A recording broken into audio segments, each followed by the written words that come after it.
Hey y'all, today on the farm it is super cold. It got down in the 20s last night, but we are going to today do one of my absolute favorite things to do during the winter time. This is a task some of y'all may find weird that it is my favorite farm job, but my favorite thing to do on the farm is to grind cattle feed, and that's what we're gonna do today.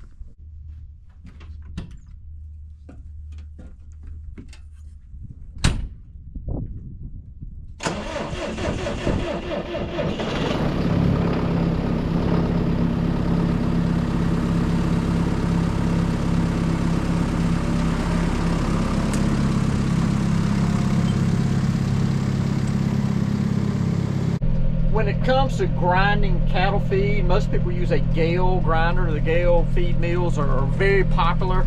You see them at all the auctions. If you watch people grinding feed on YouTube, a lot of times they'll have a Gale. They're very, very good feed grinders. My grandpa had one years ago. But what we're going to be using today is actually a vintage John Deere feed mill. This is what we have, and it still works fantastically. I don't want to jinx it, but I've been using this thing for years and years, and it works great every time. I don't know the exact year on it, but if I had to guess, I would say this machine was built in the 60s, 1960s. Still functions, still working. No computers, no sensors, no electronics. It's all mechanical. The feed mill we're going to be using today is a John Deere Model 400. You'll notice if you watch this channel on that I do restore old farm machinery. It's something that we do every year, sometimes around January, February, or March when we're not as active in the fields. This machine is due for a remodel, due for a restoration. So this may be the year I finally get around to it. Last year I did a bottom plow. I think we did a 4960 the year before.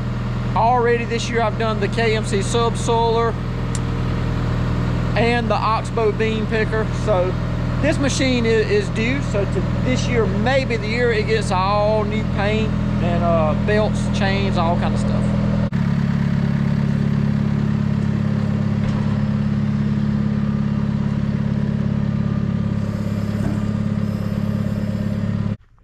I got everything set up now. I have my gravity flow wagon, and it will feed in to the in-feed auger on the feed mill. And this is the hardest part about grinding feed, is getting this wagon the exact distance it has to be from this here. If you'll notice, there's no room for error here as far as tires. You actually have to get in a little bit closer than it can swing in to hit the tire. You have to get closer than that, so you can't just have it this folded out and drive up to it. This has to be folded in, and then you approach, and once the first tire is by it, you swing in and get into the hole, because if you're further enough out that this chute won't hit the tires, you'll be too far away from the slide here. So that's the trickiest part of the whole operation, is getting that right, these two machines right distance apart. But we got the graded flow set up ready to feed into here. This elevates it into this part of the feed mill. We have this part where it enters into the grinding process, which is right here.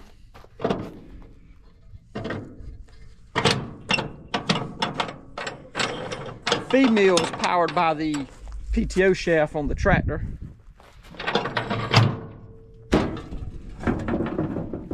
The stuff that comes up the chute, whatever you have that you put into the elevator, it'll come up and it'll fall down through here. You got a series of rotating knives behind this screen. You have different screens you can put in. So if I have my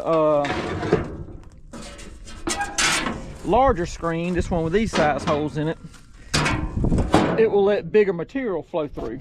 I have the screen with a smaller hole, so the material is trapped in there with those rotating knives until it's chopped up small enough that it can fall through these tiny holes.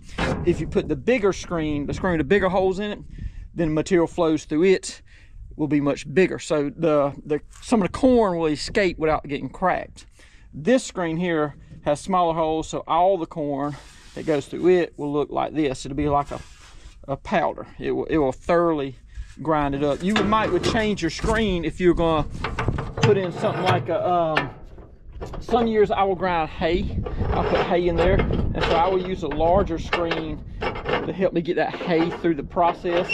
If you put hay in there with the fine screen, it will back up and build up and you can't get it through there as easy. Once the material has fallen through those holes in that screen, it travels through this auger down low down here and enters into the bin.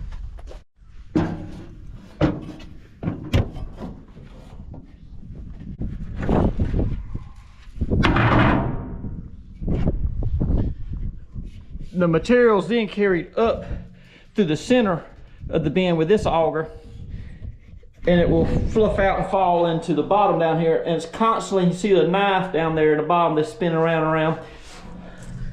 So the material in the bin is constantly being brought up, put out the top, and it sucks in the bottom and it keeps recirculating. So as I add more and more material, let's say I add my soybeans to my mix later on, and corn in the beginning, soybeans later, it keeps circulating all material. So as the new material comes in, it gets mixed in with the other material that's already in here and circulating. When this hopper gets full, when it's filled up to the top, I'll pull this lever here and it will engage this cog down here to touch the other cog, which will then throw on the unload auger. And so there's an auger right here that will engage immediately, and it will start spinning and bringing corn and material up here. That material falls down right here and gets into this auger, which then travels up here into my creep feeder. We're gonna fill this creep feeder up. We're going to grind 2 of those to fill up 1 of these. The way the whole process starts is I have crunk up my tractor, and now I will engage the PTO. It will start spinning. There we go.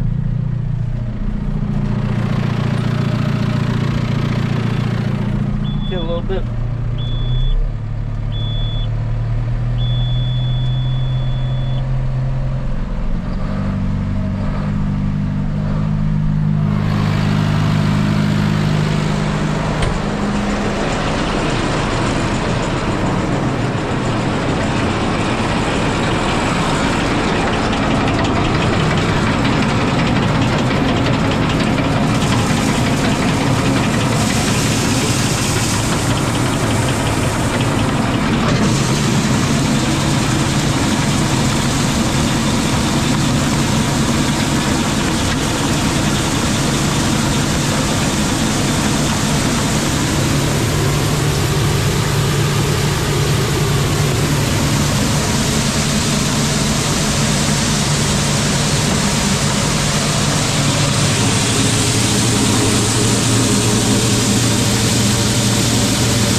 Particular recipe of just corn and soybeans for years. Some years I add cotton seed instead of soybeans, and some years I've mixed soybeans and corn and added clover hay to it.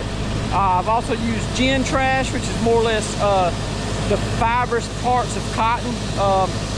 It's like broken strands of cotton, so instead of a good fine strand that would go marketable, it's kind of a fluffed up broken strand version of cotton. I put gin trash in there, and previous years I've changed it a lot, tweaked it a lot through the years, but the easiest and very effective feed that I make is just soybeans and corn. It's predominantly corn, just a little bit of soybeans goes a long ways.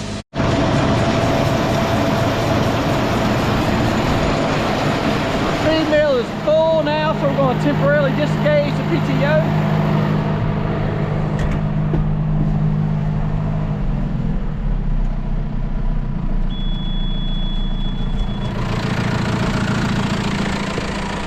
Now I'm going to take the grinding portion of this machine out of gear. So right here.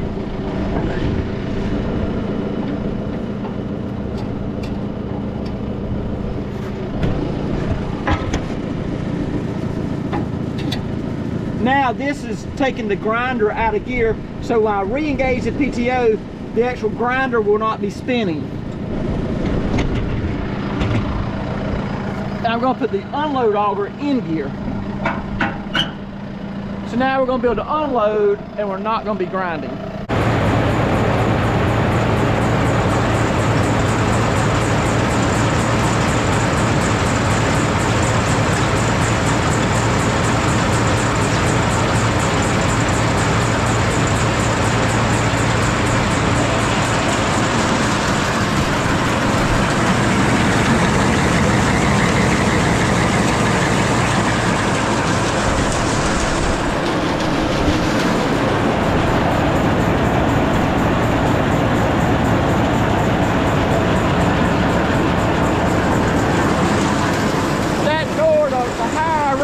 The bigger the hole in the bin that it opens up, so it allows more material to flow out.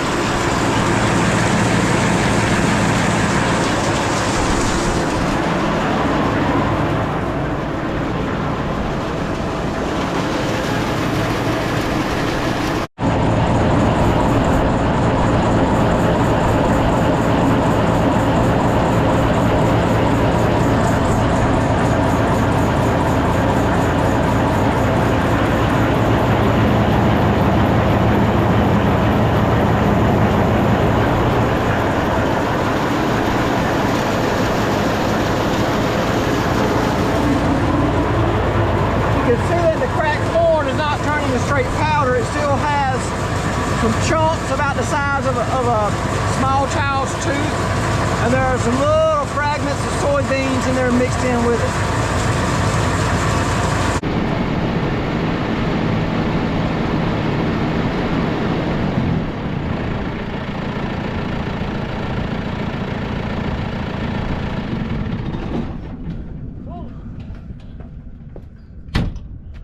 All right. Got the creep feeder slam full now. We got a little bit of slack in this tire. I'll see if we can make it to the air. I don't want to take that. I ain't got far to go down the road, but man, I don't want to have a blowout with a loaded creep feeder.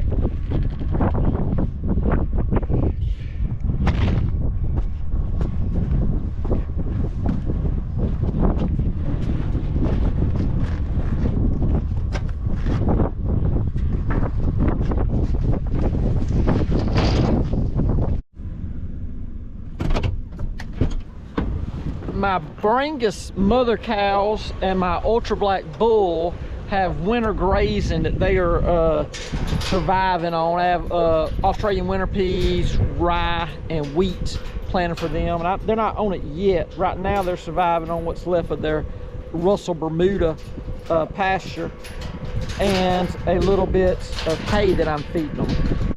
But that's what they'll eat all winter. They'll be on that grazing I planted, and they'll be getting hay supplements all winter. This group here is some ultra black heifers and a Hereford bull and a few steers as well.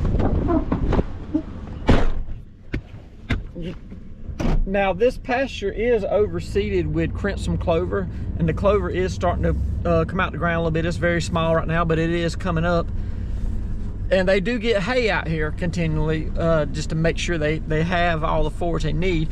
But I'm giving them this ground feed because heifers, they're still growing when they're trying to get bred the first go round, and even when they trying to get bred that second time, they're just finishing growing. And so in order for them to all successfully get bred, they don't need to lack for anything. They need to have the greatest opportunities possible afforded to them. So I'm giving them ground feed so that they can just stay full, be maximum growth potential, have everything they need, and that will give them a lot better opportunity to get caught. It'll make the bull more likely to successfully breed them if they're not lacking. If your cow is lacking minerals, if it's lacking food, if it's lacking adequate water, if it's lacking something, it won't get bred as easy. It'll focus on maintaining itself, its body will, rather than reproducing. And so I give them maximum exposure to the things they need in order to increase their breeding potential. So these cows here, these young heifers, they'll get ground feed all winter. They'll get clean water hauled to them, put it in troughs instead of down in a muddy stream.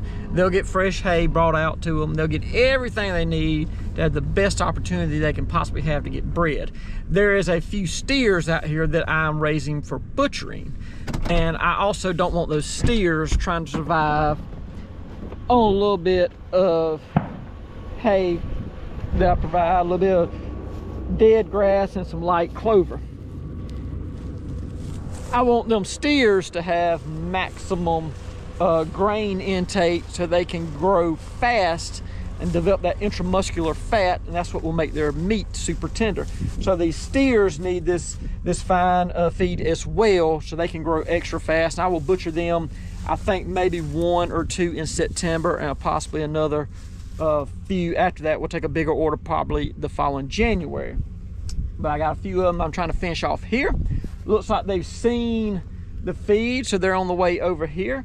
That's gonna wrap it up for today. I thank all y'all for watching, and I hope to see you next time.